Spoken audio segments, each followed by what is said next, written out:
l'apparence est le reflet de la santé, et la santé peut se définir par l'apparence. Vous devez comprendre quelque chose les gars, c'est que être en forme, être beau, être musclé, avoir de la testostérone,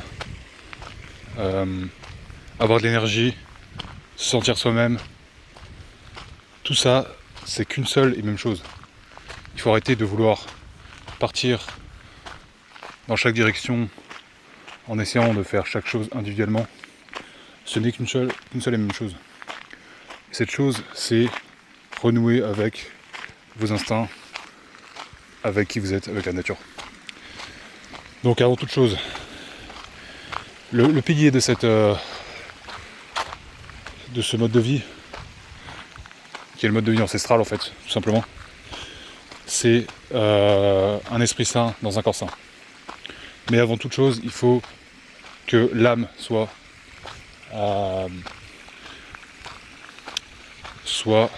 optimale. C'est-à-dire que si vous êtes dans une situation actuellement, vous êtes stressé, vous êtes constamment à vous sentir pas bien, en dépression, vous êtes à vous demander qu'est-ce que vous faites, ou vous êtes à ne pas vous sentir vous-même, il faut arrêter tout de suite. Immédiatement, arrêtez votre formation, arrêtez votre travail, arrêtez cette activité, arrêtez de fréquenter ces personnes, quittez cet endroit. Déjà, il faut être au calme, il faut être apaisé avant toute chose. On peut pas aller nulle part si on est dans un état où l'âme est complètement en retrait stratégique total. Donc vous devez avant tout vous mettre dans un environnement sain, un environnement qui n'essaie pas de vous détruire, de vous où vous ne sentez pas vous-même. Une fois que ça c'est fait, on peut passer au pilier qui est un esprit sain dans un corps sain. Et bien sûr, ces deux thèmes en fait sont un seul et même thème, sont abordés de la même manière. Il n'y a aucun traitement à part entière qu'il faut faire en disant je vais maximiser mon apparence, je vais maximiser mon sport, je vais maximiser mon énergie. Ce n'est qu'une seule et même chose, vous devez comprendre ça. Donc un esprit sain dans un corps sain, c'est composé de deux choses, l'alimentation et le mouvement. Donc l'alimentation, tout ce que vous allez ingérer, parce que vous êtes ce que vous mangez. Nous sommes ce que nous ingérons. Donc si vous mangez de la merde, vous devenez ce que vous mangez les gars, c'est tout ça. Et ensuite le mouvement, le sport, l'activité physique. Pourquoi ? C'est dans le cadre évidemment de vivre comme nos ancêtres qui ont vécu comme ça pendant au moins des millions d'années, si ce n'est pas plus des milliards d'années, et plus encore. Donc, quelle est la base de tout ça ? C'est l'alimentation. Déjà, l'alimentation, vous devez couper tous les glucides, les céréales, les sucres, les féculents. Au revoir. Votre alimentation doit être composée de viande et de fruits, de produits animaliers et de fruits, et certains légumes, en faisant très attention. Je vais vous expliquer pourquoi. Notre alimentation, nous sommes faits pour manger de la viande cuite, évidemment, comme nos ancêtres l'ont fait pendant des millions d'années, comme je vous l'ai dit. Et donc, la viande, les produits animaliers, c'est quelque chose que votre organisme sait très bien gérer, ainsi que les fruits. Ce sont une source naturelle de glucides et de sucre, et de tout un tas de nutriments, de vitamines. Mais vous devez complètement couper les glucides, c'est-à-dire les pâtes, le riz, la quasi-totalité des légumes, sauf la choucroute et les carottes, et peut-être certains autres qui peuvent être intéressants. Mais les légumes, en fait, contiennent des toxines. C'est leur façon de survivre. Donc, quelle est l'importance de la viande ? L'importance de la viande, c'est que nous sommes faits pour digérer ces nutriments, c'est-à-dire les graisses animales et les protéines. Avoir des protéines hautes, vous savez très bien que c'est bon pour la croissance musculaire. Et les graisses, en fait, contrairement à ce qu'on peut vous dire que le cholestérol c'est mal, que les graisses c'est mal, il faut déjà faire la distinction entre le cholestérol alimentaire et le cholestérol sanguin. C'est pas le cholestérol que vous mangez n'est pas celui qui va directement dans votre sang. Certaines personnes qui ont fait des abus totaux en cholestérol et dans les tests sanguins, on a vu quasiment aucune différence avec les niveaux de cholestérol sanguin. Le cholestérol est une bonne chose à consommer pour la production d'hormones, notamment la testostérone. Votre organisme a deux façons de produire de l'énergie. Par la graisse, par les lipides. Ça c'est le moyen ancestral, le moyen qui est connu depuis des millions d'années et que nous utilisons depuis toujours. Et par les glucides, par les sucres. Ça c'est un moyen encore plus facile pour votre organisme de produire de l'énergie. Mais vous devez comprendre que ce n'est pas naturel car même les fruits, même dans un milieu de savane, dans un milieu très riche en fruits, il est très compliqué de consommer une grande quantité de fruits. C'est pour ça que nous sommes si friands des sucres et que le sucre est quelque chose qui est très recherché. Mais l'alimentation industrielle, moderne, remplie de sucre, de glucides, de féculents, n'est pas naturelle. Pourquoi? L'alimentation actuelle est basée avant tout sur l'agriculture. L'agriculture a été inventée il y a environ 12 000 ans de cela pour les plus anciennes traces, et à partir de 10 000 ans, ça s'est répandu un peu partout dans le monde. Avant ça, nous n'étions pas adaptés à une consommation aussi grande de sucre. Le sucre, c'est ce qui vous rend gros. Quand vous consommez beaucoup de glucides, vous allez faire un pic de glycémie. Ce pic de glycémie va faire que vous transformez la plupart de vos glucides excédentaires en graisse. Et vous allez avoir ensuite un crash d'énergie. Après le pic vient le creux. Et vous allez développer tout un tas de mauvaises pathologies. Et votre organisme va être dans un état d'inflammation totale. Car il n'est pas fait pour digérer autant de sucre, autant de féculents. Donc, les glucides, vous coupez, c'est pas naturel. Ça va vous rendre gros, ça va niquer votre testo et vos hormones, votre énergie, et ça va vous faire une inflammation totale. Qu'est-ce qui fait l'inflammation de votre corps se traduit par quoi? Par exemple, l'inflammation de la peau, l'acné, etc. Vous allez sentir que, et ça c'est la phase externe, comme je l'ai dit, l'apparence révèle ce qu'il y a à l'intérieur. Donc imaginez, à l'intérieur c'est pareil, il y a une inflammation qui peut vous causer tout un tas de problèmes. Donc vous coupez les glucides. Ça c'était pour l'alimentation. Donc qu'est-ce que vous devez faire? Manger des produits animaliers, des œufs, du poisson, de la viande hachée, du poulet, du lait, des produits laitiers crus, je précise bien. Et évitez aussi les poudres de protéines. La plupart des personnes, ça va leur faire de l'inflammation parce que c'est une concentration anormale de protéines laitières avec tout un tas souvent de produits rajoutés. Ça peut faire de l'inflammation. De toute façon, si vous avez un régime ancestral comme je suis en train de vous le décrire, vous n'aurez même pas besoin de protéines parce que vous serez naturellement à plus largement, vous dépasserez les 100 grammes de protéines par jour. Donc même dans le cadre de la prise de muscle et de l'hypertrophie musculaire, il n'y a aucun problème. Donc pas besoin de poudre de protéines. Ensuite, les fruits. Donc les fruits, vous allez évidemment en prendre. Ce qui est bien, c'est d'en prendre par exemple à l'entrée. Une petite orange à l'entrée. Pourquoi? Parce que le fruit vous fait un pic de glycémie. Et l'insuline est une hormone anabolisante. Donc dans le cadre d'une prise de muscle, c'est intéressant. Mais les fruits restent des sucres malgré tout, même si c'est des sucres naturels. Vous devez faire attention à ne pas en consommer trop. Par exemple, avec les produits laitiers, ça peut aller très vite. Le sucre peut vraiment augmenter très rapidement. Et ce que ça va vous faire, les effets indésirables d'avoir trop de sucre dans l'organisme, dont on a parlé avant. Donc ce serait bête. Donc il faut en consommer quand même avec modération. Mais c'est une très bonne source de nutriments, très bonne source de vitamines et une très bonne source de sucre. Donc tout type de fruits. Attention car beaucoup de fruits sont considérés comme des légumes alors que ce sont des fruits. Comme le poivron, le concombre, les tomates. Et par exemple ces trois fruits que je viens de citer sont très intéressants parce que ce sont des fruits riches en volume, donc c'est faible en calories et peu de sucre. Donc en fait c'est très bien si vous voulez manger sans prendre trop de graisse, c'est très intéressant. Donc tous ces fruits dont je viens de parler, et après tous les fruits classiques, les mangues, les oranges, pastèques, grenades, etc. Ensuite il y a aussi des sucres en fait qui sont beaucoup plus naturels, c'est-à-dire que, pas plus naturels, mais disons que leur impact sur la glycémie sera bien plus négligeable que les autres sucres. Je peux parler de 3 types de sucres: le miel, le sirop d'érable et les dattes. Ces 3 sucres en fait sont des sucres qui auront un impact quasi inexistant sur la glycémie, surtout les dates. Je sais, je suis sûr pour les dates. C'est que en fait l'impact qu'il va avoir sur la glycémie est négligeable, c'est-à-dire que vous allez faire un pic assez faible et que votre corps est beaucoup plus apte à traiter cette source de sucre. Donc c'est une très bonne chose. Ensuite, le mouvement.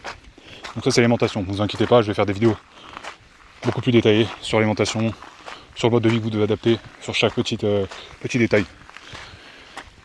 Pour le mouvement, vous devez comprendre que nos ancêtres, nous sommes faits pour... Nos ancêtres bougeaient constamment, nous sommes faits pour le mouvement, nous sommes faits pour la chasse, nous sommes faits pour la marche surtout. Nous sommes faits pour marcher, anatomiquement parlant, et pour la course lente aussi. Le mouvement, donc le mouvement, ça va vous développer déjà musculairement, ensuite ça va vous cramer des graisses. C'est dans le cadre de perdre du gras, mais ça c'est vraiment un objectif à court terme, parce qu'à long terme, de toute façon, l'objectif c'est un esprit sain dans un corps sain, c'est d'être le mieux possible.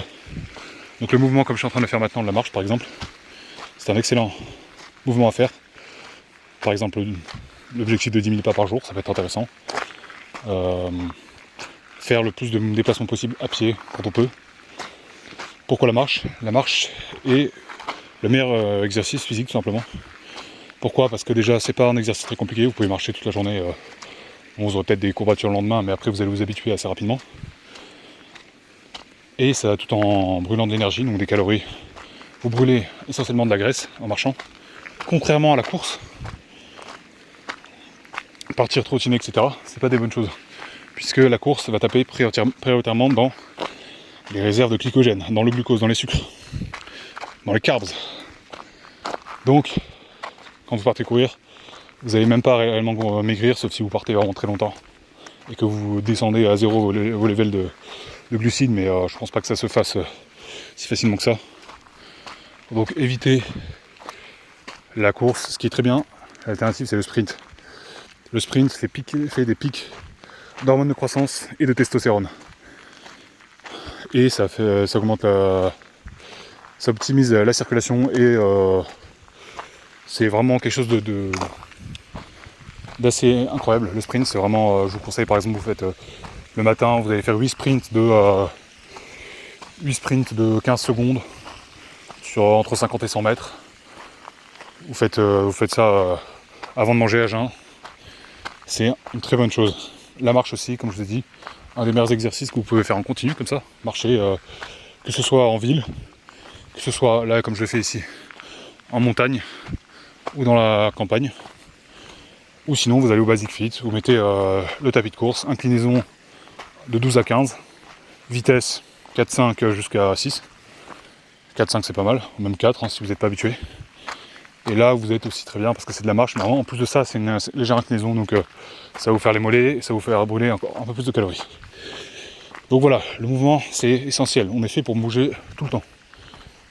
Il ne faut pas que vos journées soient passives, soit sédentaires, sinon vous allez niquer toute votre santé, votre circulation, vos hormones et votre humeur, votre bonheur, votre source d'énergie. Ça vous devez comprendre. Si vous n'êtes pas en mouvement quasiment constamment, vous allez vous sentir mal, c'est normal. Votre testostérone va chuter, vous allez avoir aucune énergie, vous êtes fatigué, vous êtes dépressif. Donc dès qu'il y a quelque chose qui ne va pas dans votre vie, les gars, marchez, bougez, faites du sprint, allez à la salle, etc. Donc oui, la salle, d'ailleurs on en parle, développement musculaire, très bonne chose, ça optimise la testostérone, et après c'est un cercle vertueux. La testostérone permet d'optimiser la croissance musculaire, l'hypertrophie, donc vous allez à la salle, vous faites tous vos groupes musculaires sur 3 jours par exemple. Par exemple le biceps dos, triceps pectoraux et les jambes. Et vous allez faire des séries, pas plus de 12 répétitions par exemple, grand max. Ça va vous faire développer votre masse musculaire et pas la force. Donc la salle très important, mais qui est, je pense, à compléter avec ce qu'on appelle le cardio traditionnellement, hein, c'est-à-dire la marche et le sprint. ça va vous optimiser tout, surtout dans le cadre de la perte de graisse. Et donc voilà, ce mouvement continu que vous allez avoir va vous permettre de brûler plus de calories, donc d'en consommer plus, ou alors tout simplement de perdre de la graisse. En marchant, vous tapez principalement dans vos réserves de graisse, jusqu'à atteindre un pourcentage de graisse optimale, aux alentours de 15%. Pourquoi optimal? Parce que c'est optimal pour la testostérone, d'avoir un taux de gras pas trop élevé.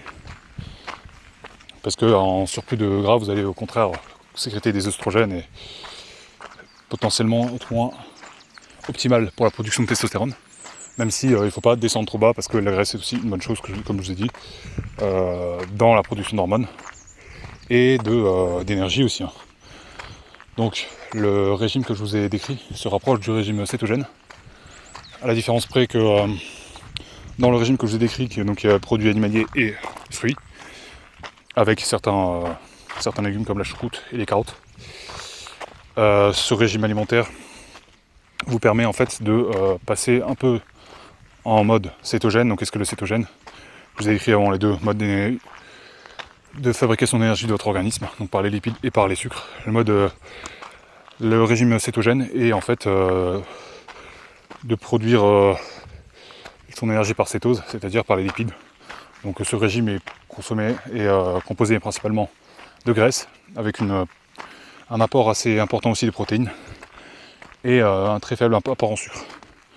Moi dans mon régime, enfin c'est pas le mien, ce que je suis en train d'écrire vient de YouTube, vient de plusieurs autres personnes, vient du bon sens aussi, hein, tout simplement la diète ancestrale, enfin le régime naturel. Mais je peux vous conseiller deux youtubeurs américains, Oscar Patel et Nathan Sage. Je mettrai les liens dans la description. Deux excellents youtubeurs sur ce thème-là, de la nourriture naturelle, enfin du régime naturel et de l'optimisation de la santé, de l'apparence, de la testostérone, de l'énergie, tout ça étant une seule et même chose. Donc dans le cadre de ce régime-là, vous allez être un peu en cétose, mais vous allez quand même avoir un apport conséquent en sucre par les fruits. Donc en fait, vous allez quand même principalement utiliser vos réserves de glycogène. Donc vous allez quand même être dans ce deuxième mode de fabrication d'énergie. Mais ce qui est important, c'est de ne pas consommer trop de glucides, comme je l'ai dit. C'est ce qui vous fait grossir, ce qui vous fait vous sentir mal, c'est ce qui vous fait prendre du poids. Et donc ce régime dont la plupart des calories sont issues des produits animaux, des produits tels que la viande, le poisson, les œufs, le lait, etc. Vous allez être dans une consommation importante de protéines et aussi de graisse. Donc voilà, un régime optimal pour la production de testostérone, pour la croissance musculaire et pour être dans un régime ancestral et être un esprit sain dans un corps sain. Donc voilà, je vous ai donné les deux fondations, l'alimentation et le mouvement. À partir de ce moment-là, vous allez déjà, si vous êtes en mouvement tous les jours, vous mangez bien régulièrement, que vous perdez du gras excédentaire, vous allez vous sentir bien, vous allez être énergique, vous allez avoir une meilleure apparence, vous allez diminuer en diminuant l'inflammation notamment sur votre peau. Moins de boutons, moins d'inflammation. L'inflammation elle se sent, hein. Enfin moi en tout cas je la sens. Quand vous mangez des glucides, quand vous mangez trop de sucre, même de la poudre de protéines, je le sens. Et donc voilà, ces deux fondations vont vous faire vous sentir extrêmement bien. Je vais faire des prochaines vidéos sur chacun de ces thèmes-là. Vous voyez là, je suis en forêt, en montagne, je marche. 461 calories déjà, donc là presque à 500. C'est presque la moitié du repas, vous voyez. Bon, après je suis pas en forêt pour compter mes calories. Je fais ça parce que j'aime bien. Je trouve ça marrant de voir combien de calories on brûle.